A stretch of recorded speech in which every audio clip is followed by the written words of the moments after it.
one of the easiest ways for you to get more sales from your marketing efforts is to have a look at how your marketing efforts feed into sales, and also to have a look at where you can make improvements, because more often than not it's not about doing more things, it's about doing less things but better. And I've worked with so many different clients that don't have a system that shows them how everything feeds in together, and they are missing out on opportunities because leads, inquiries and opportunities are just falling off the edge of a cliff. So I want to show you quickly how you can create a simple system for your sales marketing efforts that can highlight where your gaps and opportunities are, and just help you understand where you can get more sales from your marketing efforts. So let's dive in. The first thing is to map out all of your different marketing channels. So put them all up in front of you in a box. And if you want to, just give them a score out of 10. So based on how well they're performing as marketing channels, give them a score.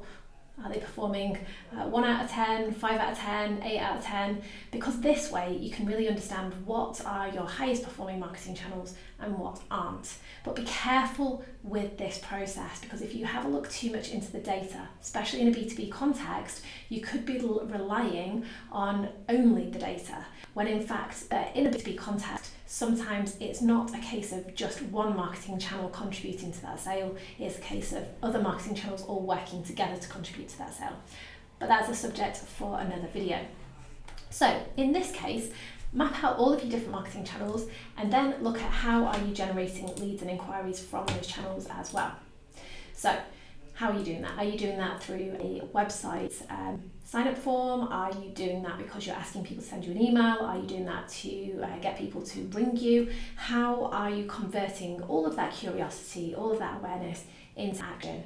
And also test to see whether those methods are working.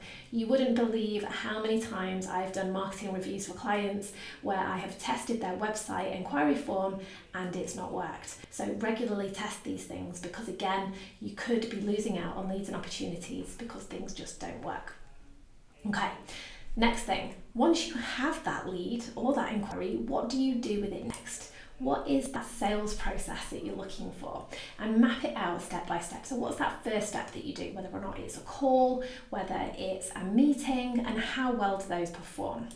And you might find that you have 2 or 3 different things that you need to do in order to progress that lead and inquiry towards a sale. And it's always really, really useful to track how well each stage is performing, because you might find that you are really, really good at the negotiation and the sale point of view, but you're not so good at actually getting people past that first stage. So always have a look for little opportunities that are going on there.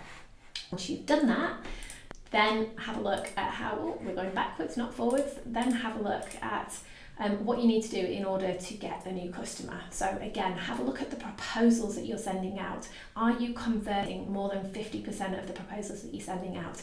If not, how could you improve that? What can you do differently to get more sales? And how can you use insight from the sales process and from the marketing team to just really improve that process? Because I can guarantee you there will be quick and easy and simple things that you can incorporate just to get more proposals across the line, and have a look at doing it that way.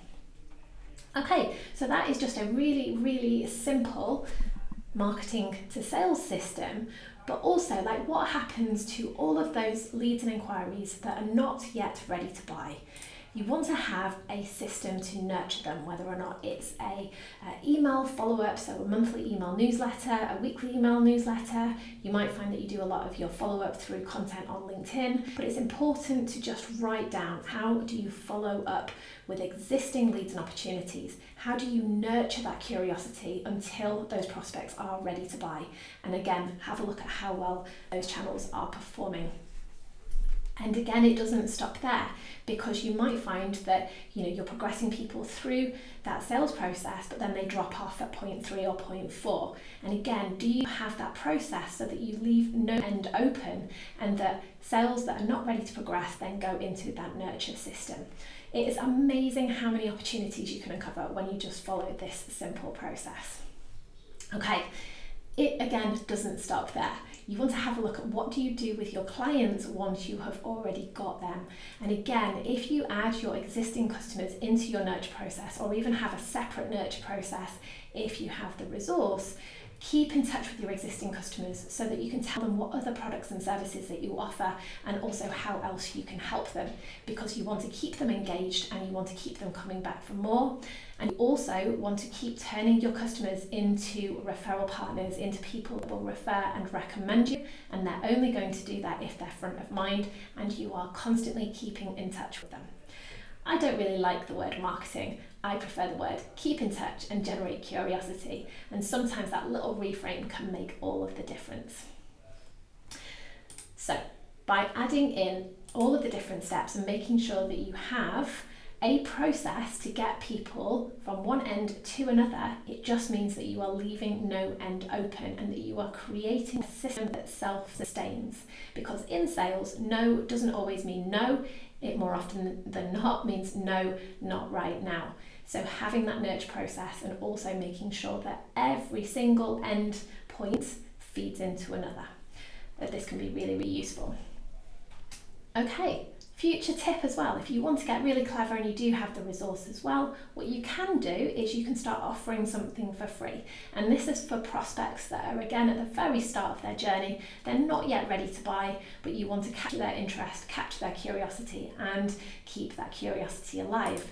And that could be giving something away for free. It could be invite them to an event, a webinar, give them a free PDF, a guide, a checklist, a calculator. It could be anything. But again, it's just another way of giving prospects something that they need, something that they want. And then again, once they've had that, keep in touch with them. If you want to get really ninja, you could have a specific nurture sequence. And again, email is a really, really good way of doing this. But again, if you don't have that process mapped out, you can't track the success of how people go from one point to another, to another, to another. And it's when you start to identify where are you losing the interest of your prospects, or which part of that process is performing better than others, you can start to gain that learning. And it's in that learning that you can start to make those improvements and make things work a lot better and move people through that system faster and with more success. And this is the key around how you're going to get more sales from your marketing efforts, increase efficiency, increase performance, and just make things work a lot better. My name is Charlie Wyman. I hope that this has been useful to you. I would be really keen to find out more about which part of this system works better for you. So if you do have any questions, please don't hesitate to contact me, and I hope a wonderful rest of the day.